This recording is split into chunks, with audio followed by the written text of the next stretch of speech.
네, 속보로 전해드렸습니다마는 조금 전 대법원에서 일본 강제징용 피해자들이 낸 강제징용 손해배상 소송 판결이 나왔습니다.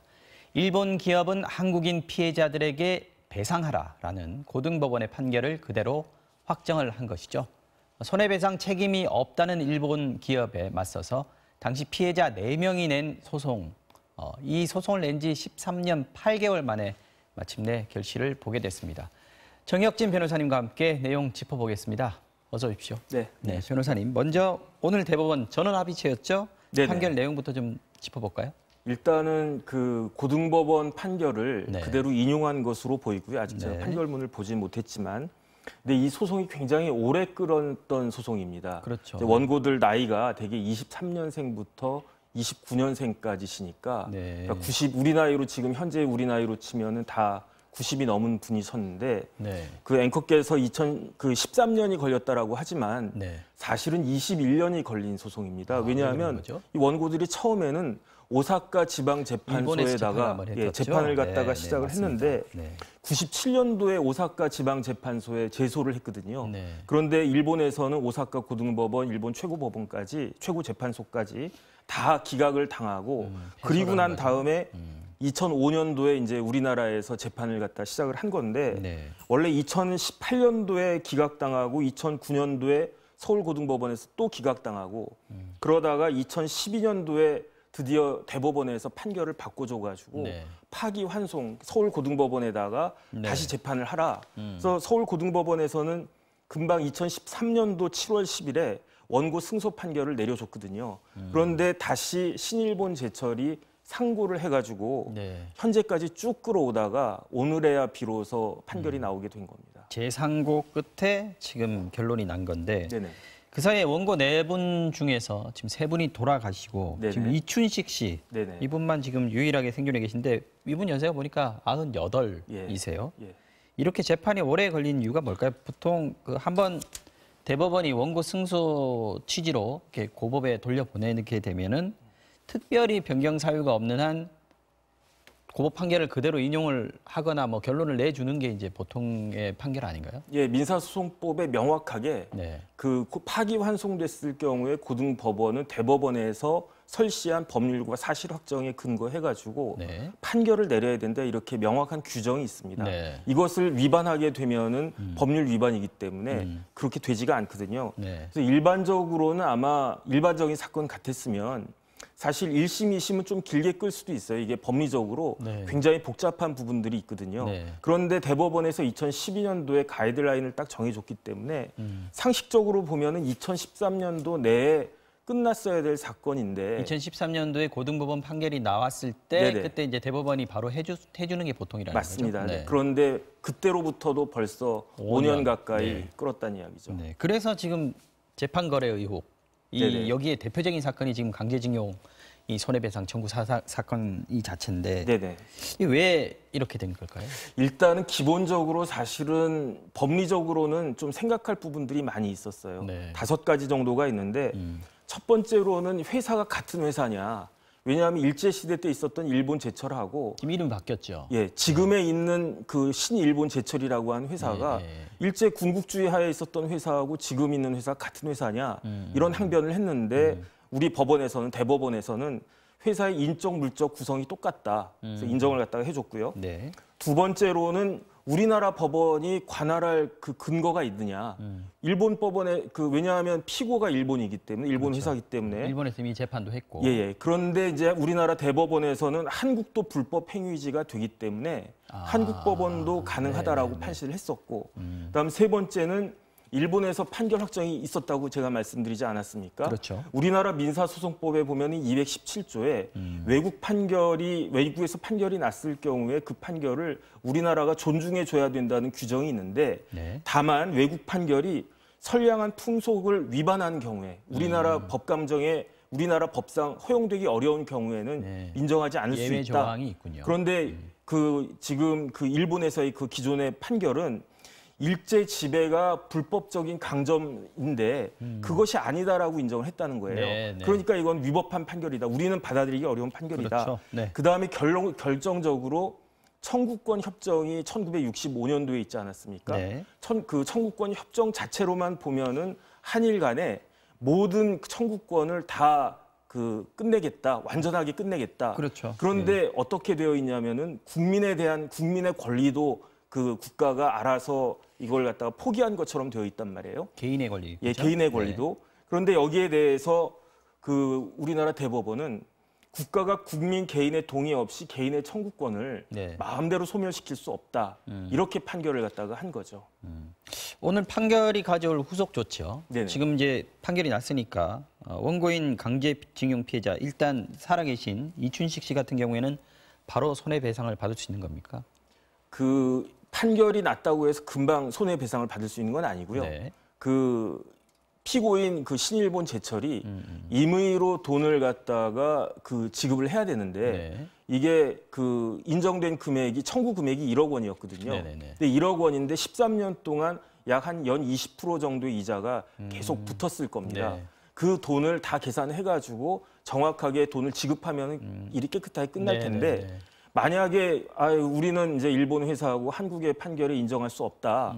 이렇게 해서 돈을 주지 않으면 결국 강제 집행으로 들어갈 수밖에 없는데 강제 집행은 가능한가요 지금? 우리나라의 신일본 제철의 재산이 있으면 가능할 겁니다. 한국 영토 내에 있는 네네. 신일본 제철의 네네. 재산 이 부분은 집행을 할 수 있다는 거죠. 그래서 일반적으로는 빨리빨리 돈을 갖다가 주는 이유가 패소했을 때 돈을 지급하지 않으면 연 20%의 이자가 붙기 때문에 지금은 굉장히 그게 큰 돈이지 않습니까? 그러네요. 그러면 패소하면 일단 돈부터 주고 해결을 하는 건데 이 사건은 그렇지 않은 것으로 보이니까 조금 특이한 사건이긴 합니다. 그런데 4명 중에 이제 원고 4명 중에 3분은 이미 돌아가셨단 말이죠. 네네. 이분들은 뭐 어떻게 되나요? 유족들이 소송을 수기하도록 되어 있습니다. 수기한다는 왜냐하면 상속을 갖다 받는 거니까 유족들에게 배상금이 돌아갈 것 같습니다. 자, 그러면 여기서 일제 강제징용 피해자들이 지금까지 어떤 심정으로 버텨왔는지 그분들 목소리를 잠시 들어보시겠습니다. 하차에서 땅에서 내밀 땅바닥에 쏟아지면 그럼 쇠망치로 요만치 그또 깨.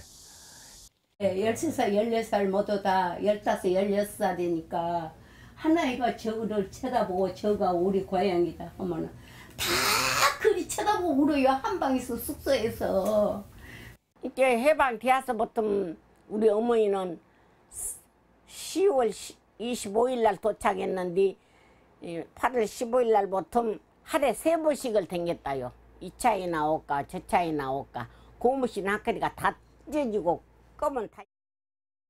네, 정 변호사님 지금 보셨지만은 이 강제징용 피해자들이 이번 재판 원고들만 있는 건 아니지 않습니까? 맞습니다. 이번 재판은 아까 말씀하셨듯이 신일본 제철에 네네. 대한 것이었지만 전번 기업만 다르고 내용들은 소송하고 있는 내용들은 거의 동일한 그런 네네. 사건들이란 말이죠. 네네. 오늘 판결이 당연히 영향을 끼치지 않겠습니까? 이게 하나의 선례가 되기 때문에 그렇죠. 더군다나 이거는 전원 합의체 판결입니다. 네. 대법원 판결이 부에서 판결한 게 있고 네. 전원합의체 판결이 있기 때문에 이 전원합의체 판결을 깨려면 다시 또 전원합의체 판결이 돼야 되거든요. 네. 그런데 전원합의체 판결을 한 지 얼마 안 돼서 다시 전원합의체 판결로 기존 판결을 바꾸려고 할 것 같지는 않고요. 네. 그래서 대표적인 사건이 이제 구남도 소송이라고 알려져 있는 미쓰비시 중공업 네. 상대로 한 소송이 있는데 네.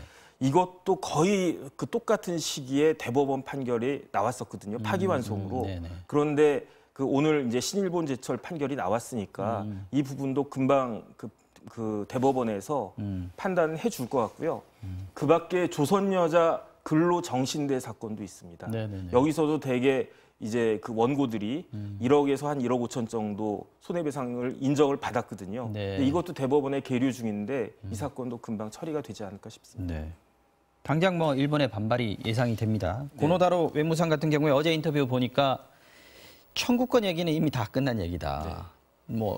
자기네들은 패소 가능성은 털끝만 것도 없다 이렇게 얘기를 했는데 오늘 결론이 났으니까 네네. 일본에서 반응이 어떻게 될지 모르겠는데 네. 그동안에는 아까 소개 잠깐 해주셨지만 일본 정부 입장이 1965년 한일협정에서 이미 청구권 문제는 해결이 됐다 이렇게 얘기하고 있는데 어떻게 우리가 반박을 해야 될까요? 일단은 그 근거로 해서 일본에서 네. 최고재판소에서 우리나라 이런 분들의 청구가 다 기각이 된 건데 네. 근데 법이라고 하는 것은 각각의 관할권이 있는 데에서 행사가 되는 거거든요. 네. 일본에서는 그렇게 판단했기 때문에 우리가 졌지만 한국에서는 한국 대법원에서는 이렇게 판단을 했기 때문에 충분히 배상을 받을 수 있을 것 같습니다. 그래서 일본에서는 제가 봤을 때 국제사법재판소에 제소하겠다 이런 이야기도 하더라고요. 있을 것 네. 같은데 네. 그런데 그것은 이 건에 해당되는 것은 아니다라고 저는 생각이 그렇죠? 되고요. 이거는 그 국제사법재판소의 관할 자체가 아닐 것 같고요. 네. 그다음 국제사법재판소에서 만약에 이걸 받아들여가지고 어떤 결정을 내릴 것 같지도 않지만 만약에 내린다고 해도 그것이 우리나라 법원을 기속하고 우리나라 정부를 기속하고 그렇게 되지는 않을 것 같습니다. 국제사법재판소 가려면 그럼 우리 정부가 우리가 알았어, 우리가 그러면 피고할게라고 해줘야 된다는 거죠? 지금. 그거는 이제 국제법적인 문제인데 우리 오늘 나온 판결은 대한민국의 민법과 관련된 네. 불법행위법과 관련된 문제이기 때문에 해당이 안 된다. 해당이 안 될 것입니다. 알겠습니다. 아까 재판거래랑 어떤 관련이 있는지 잠깐 여쭤봤었는데 네네. 지금 강제징용 피해 사건을 두고 양승태 전 대법원장 시절에 네네. 대법원이 이 제3고심을 계속 미뤄왔다. 5년 동안 결론 안 내고 미뤄왔다. 거기에 이제 박근혜 청와대와 어떤 교감이 있었지 않았느냐 이런 부분이었거든요. 어떤 네네. 얘기들이 나왔었는지 좀 소개해 주시죠. 일단은 뭐 계속 이것 사실은 정치적 고려가 있을 수밖에 없는 재판이 아니었나 싶고요. 일본과의 관계에 있어서 네. 더군다나 이제 이 1965년도에 청구권 협정이 박정희 대통령 시대 때 있었던 것이 아니었습니까? 아버지였죠. 그러니까 박근혜 대통령 입장에서는 사실상 청구권 협정의 중요한 부분을 부인하는 판결이었기 때문에 그렇죠. 그렇기 때문에 그런 부담이 있지 않았나. 그러니까 만약에 양 대법원장이 이런 부분들을 신경을 썼다면 그 문제가 있지 않았을까 하는 그런 생각이 되고요. 그다음에 사실상 제가 말씀드렸던 것처럼 일반적인 법조인들 생각이고 일반적인 경험에 봤을 때 2017년도 말이나 늦어도 2013년도 말이나 늦어도 2014년 초에는 나왔어야 될 그러니까요. 판결인데 네. 이게 오랫동안 비이상적으로 비정상적으로 끌었다라고 하는 것이 사실 그런 의혹을 사기에 좀 충분한 것이 아닌가 싶습니다. 네. 마지막으로 오늘 재판 결과하고 지금 양승태 체제의 그 사법농단 관련 재판 네네. 이 부분에도 영향을 좀 미치나요? 그 영장 내용에는 이게 포함되어 있었는데 말이죠. 아마 어느 정도는 좀 제가 간접적으로 생각했을 때는 네네. 가능성이 있지 않나 싶습니다. 왜냐하면은 그 수사가 시작되고 난 다음에 네. 제가 사건 검색을 해보니까 2018년 7월 달에 갑자기 전원 합의체로 회부가 됐거든요. 맞습니다. 예. 그 전까지는 재판이 아무것도 하지 않고 공전된 상태였습니다. 그러다가 이제 한 3개월쯤 뒤에 판결이 났다라고 했으니까 네. 결국은 무엇인가가 있지 않았을까 하는 것을 추단케 하는 하나의 증거가 되지 않을까 싶습니다. 네, 오늘 이슈 완전 정복은 일제 강제징용 손해배상 소송에 대한 대법원의 최종 판결에 대해서 자세히 알아봤습니다. 정혁진 변호사였습니다. 고맙습니다. 네.